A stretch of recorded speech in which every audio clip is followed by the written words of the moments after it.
Barzakh, An Exercise in Materialist Mysticism by Slavoj Žižek, published on his blog on May 10, 2025. In her path-breaking Cloud, Joan Kopchek deploys a close analysis of Sufi Gnosticism from the early Muslim era through its peak in the 13th century to its 20th century European discovery, activated by Henry Corbin. Kopchek doesn't just focus on Sufi thought as such.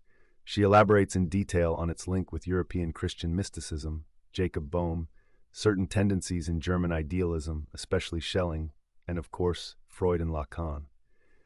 As if this network of complex links were not enough, her starting point is the films of Abbas Kiarostami. It was her fascination with Kiarostami's films that opened her to Sufi spirituality, and, in accordance with her own reading of Sufi Gnosticism, Kiarostami's films are not just an external illustration of Sufi thought to be discarded like a ladder after we enter the thought itself. They are this thought in its imaginal materiality. Ignoring all this wealth, I will just focus on Kopchek's basic metaphysical claims. Although Kopchek's reading opens new horizons of thought, we should always bear in mind that Sufi Gnosticism offers a mythological narrative, a type of discourse totally different not only from modern science, but also from German idealism, as well as from Freud and Lacan. Even the direct link between Sufi Gnosticism and the Rhineland mysticism of Eckhart and Boehme is problematic. Although the idea that the same basic notion persists across history and repeats itself in a kind of short circuit, bypassing linear historical progress, may sound like Walter Benjamin's Dialectics in Suspense, we should insist on the retroactivity of such a reading. It is only from Lacan's standpoint that the past can be read in this way. So what are the implications of this neglected retroactivity? Let's begin by quoting a passage from her favorite reference, the 13th century Sufi mystic Ibn Arabi. When God created Adam, there remained a surplus of the leaven of the clay from which he created the palm tree, Adam's sister. Yet this creation, too, left behind a remainder the size of a sesame seed, from this tiny fragment, God created an immense earth, the whole of our universe, in which was hidden so many marvels that their number cannot be counted. Our entire universe, with all its innumerable marvels, thus originates not just from a remainder, but from a redoubled remainder. A remainder of a remainder, something no larger than a tiny sesame seed. How can such a tiny particle contain the whole world? Here we get the ultimate coincidence of opposites. As in a Mobius band, a tiny particle, say a small tree, and the immaterial, imagined cloud are one and the same element on opposite sides of the band, like a surplus that cannot be abolished, remainder of a remainder, and a lack, void, like object and subject, like imagination and reality. What first appears as the end, the final moment, the remainder of a repetitive operation of differentiation, simultaneously comes first. In the beginning was the cloud. This we know because when he was asked, "Where was our Lord before he created his creatures?" the prophet responded without hesitation, "He was in a cloud. There was no space either above or below." The term Amma used in the Quran literally means a thin and subtle cloud. So how does the cloud, the first form of otherness with regard to God himself, come to be? According to Ibn Arabi, otherness occurs in the sensuous self-disclosure through God's exhalation of the first dense, transparent, luminous mass, the compassionate vapor, al-Bukhar al-Rahmani, that is, the divine breath. What is this compassionate vapor, and why did God exhale before the act of creation proper? What would become God was in a state of anxiety and distress, karab, crying out for externalization. Bali Effendi, the 16th century Sufi, compares this to the holding of one's breath within and the associated painful sensation of extreme compression as the breath seeks an outlet. Only when one breathes out does this compression cease. Similarly, Effendi says, the Absolute would feel the pain of compression if it did not bring into existence the world in response to the demand of the names. This state of distress caused the sadness of the primordial solitude that made God yearn to reveal himself. I was a hidden treasure. I yearned to be known. That is why I produced creatures, in order to be known in them. All is contained in the divine breath, like the day in the morning's dawn. The world actualizes the forms potentially disseminated in the breath. In the same way, the day brings about all the events already ordained in its first moment, the dawn. The divine imagining of the forms of the world coincides with producing them through the breath, hence the conflation of the divine acts of breathing and imagining. Through the notion of breathing as imagining, Ibn Arabi attempts to reconcile the eternity of the world as immutable essences with the dogma of creation ex nihilo.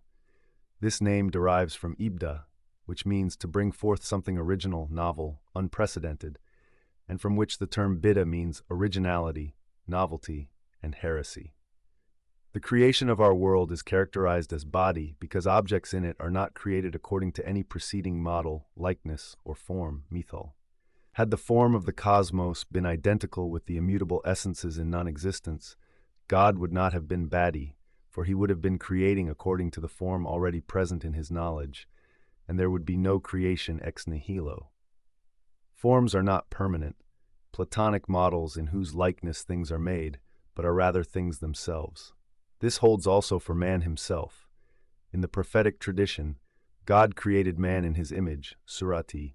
The same pronoun, his, may also refer to man, meaning God created man in man's own image. The paradoxical implication of this alternate sense is spelled out by Ibn Arabi. The form of a thing is its perishable aspect revealed in the cloud, whereas its face is its imperishable reality. So, in relation to the forms of the world, everything will perish, but in relation to its realities, the world will not perish, nor is it possible for it to perish. James Cameron's Terminator 2 takes place in 2029, when Earth has been ravaged by the war between the malevolent artificial intelligence Skynet and the human resistance. Skynet sends the T-1000, an advanced, shape-shifting prototype Terminator made of virtually indestructible liquid metal back in time to kill resistance leader John Connor when he is a child. In a scene in the middle of the film, the T-1000 totally melts down in an explosion, reduced to a couple of drops of liquid metal. However, these drops begin to move, unite with each other, and out of them the T-1000 gradually takes its form again. Is this not a perfect case of the distinction proposed by Ibn Arabi? The form of the T-1000 perishes in the explosion, but its eternal face remains in the sesame seed-like remainder of the destruction of its form. What we find at the beginning is thus not God as the one with himself, as is the case in the Neoplatonic idea that all reality emanates from the immutable one, but a self-impending gesture that prevents God from becoming one with himself. 65. God only becomes one through this gesture. In the very last line of her book, a footnote, Kopchak quotes a short passage from Lacan's Encore, pointing out that her entire book can be summarized as an attempt to spell out the meaning of these brief sentences. 189. There are three of them, but in reality, there are 2 plus A. This 2 plus A can be reduced not only to the two others, but to a 1 plus A. And, as expected from a Lacanian, Kopchak reads this primordial split also as the ultimate foundation of sexual difference, which is not a dyad, the duality of two separate and opposite entities, but a pre-dual sexuality. More originary than the dyad is the cut, a split, which is not a split of the one into the two determinations of the originary one. The one is not that which is split, but rather that which is formed from the splitting. Thus formed, the one is paradoxical, a severed one, detached from some surplus part of itself from the start. What then comes first? Is God in the cloud, or is the cloud in God? The apophatic God is both, revealed in the cloud as his first manifestation, and hidden by the cloud, apophatic. For Kopchak, following Sufi thought, the ultimate reality is thus the compassionate interpenetration of the three, or rather the 2 plus 1, God, man, and the imaginal cloud. From a materialist standpoint, however, Barzakh comes first, not just for us mortal humans, but in the real itself. So what is this Barzakh? Barzakh is the cloud itself, the imaginal screen through which we perceive reality, and which simultaneously hides what lies beyond. Barzakh as the primordial otherness should not be identified with the Lacanian big other, the symbolic order. The symbolic order is the order of names which provide identity to created beings, while Barzakh is a kind of pre-ontological barrier that constitutes the space in which entities can appear. Conditionally, one could say that Barzakh is like Julia Kristeva's semiotique, as opposed to symbolic language in its prenatal state. The notion of the cloud thus has 3, not just 2, meanings. A tiny material remainder, what Lacan often calls a little bit of the real, an all-encompassing immaterial cloud, and Barzakh, obstacle, hindrance, separation, or barrier. Barzakh is the symbol of an intermediate state. It is something which separates two other things while never going to one side. It is the barrier between the known and the unknown, the existent and the non-existent. Imagination is the most excellent Barzakh in that it is neither this nor that, or both this and that, or the realm of hey, not he, hua la hua. This triad vaguely fits the triad of ISR, the sesame seed as the little piece of imaginary reality, the cloud as the proto-symbolic space, the barrier as the pure cut of the real. So again, how are we to rethink the notion of the cloud in a materialist way? It is easy to transpose it into the Lacanian logic of the signifier. The first two elements are S1 and S2, and the cloud is objet A, the remainder of the signifying representation, which is as such a correlate of the barred subject, whose representation by definition fails. For Lacan, the subject is the effect of the failure of its own symbolic representation. But we should risk a step further into ontology, where quantum physics provides a model. Is it not the case that at the level of reality itself, cloud is the vast immaterial field of quantum waves and oscillations, this pre-ontological real out of which our reality arises through the collapse of wave functions? We can even find a materialist scientific counterpart to the claim that God breathes the cloud to evade his oppressing solitude. To account for the collapses of quantum waves into reality, we should posit that quantum waves are not a positive space of excessive productivity, which then gets alienated in our reality, but are sustained and permeated by a basic contradiction or tension which pushes them towards collapse. In contrast to Judaism and Christianity, the Muslim God is not a progenitor who creates his son. He is linked to his creatures by compassion. Devoid of features, God does not create humans in his likeness, but in their own likeness. The creation of actual man is not a platonic act of materializing a pre-existing idea or form. It is an act which simultaneously imagines and creates the form itself.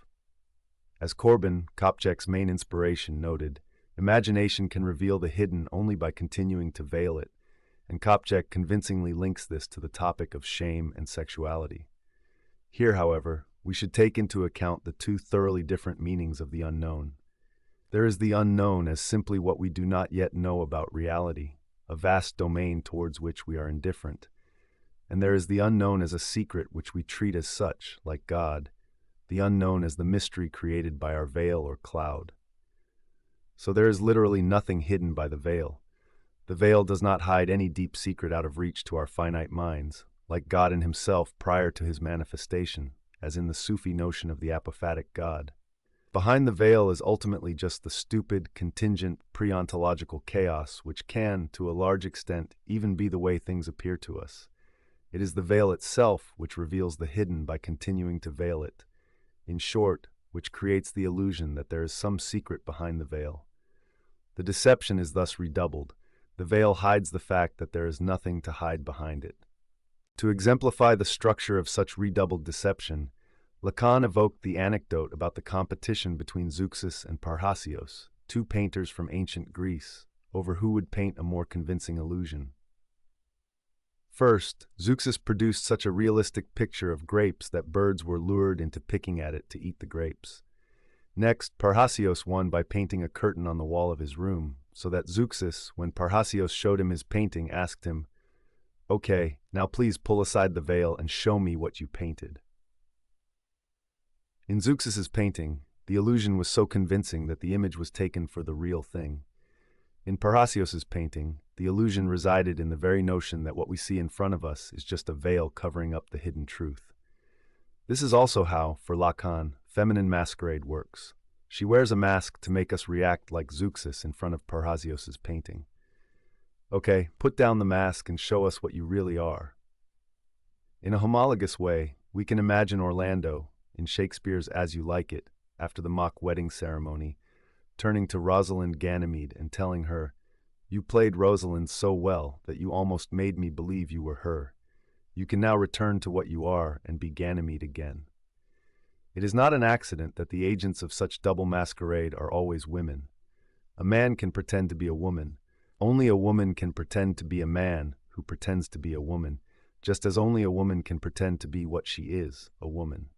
To account for this specifically feminine status of pretending, Lacan refers to a woman who has a concealed fake penis in order to evoke that she is phallus. It is in this sense that, for Lacan, phallus is the signifier of castration. Here we encounter the key separation between Sufi Islam and the subversive core of Christianity, ignored even by Meister Eckhart, who speaks about God being born in man, a believer. For Eckhart, this birth is not a unique event, the birth of Christ, but an event that every believer can repeat. We are all meant to be mothers of God. What good is it to me if this eternal birth of the divine Son takes place unceasingly, but does not take place within myself? And what good is it to me if Mary is full of grace, if I am not also full of grace? What good is it to me for the Creator to give birth to his Son, if I do not also give birth to him in my time and my culture? This, then, is the fullness of time, when the Son of Man is begotten in us. However, if we are all meant to be mothers of God, where is the place here for the crucifixion and the death of God? In Christianity, we are not all meant to be mothers of God. There is no new reincarnation of God. Holy Spirit, the community of believers, is all there is, and this is the true Christian cloud. The ultimate aim of Sufis is to seek the pleasure of God by endeavoring to return to their original state of purity and natural disposition, fitra, a position which brings them dangerously close to a perverse mysticism in which the subject acts for the pleasure of the other. In Christianity, the exact opposite happens. Not a return to the original state of purity and natural disposition, but the experience of how my fallen state is grounded in the fall of God from himself. I am one with God when I see how the gap that separates me from God is internal to God himself. With Christianity, we thus arrive at a vision of the universe that totally breaks with every pre-modern view of the universe as a harmonious organic whole of conflicting forces. Being is a failed non-being, as Mladen Dolar put it. Everything that comes to be against the background of a barrier that throws the universe out of joint. There is nothing behind the barrier, not even the mystical nothing of some primordial void, but just unknown stuff which is there in its stupid givenness, posing no secrets. So there is no need for a hell where we go in our afterlife. Hell is the reality in which we live, and everything follows from this barrier concealing nothing. From modern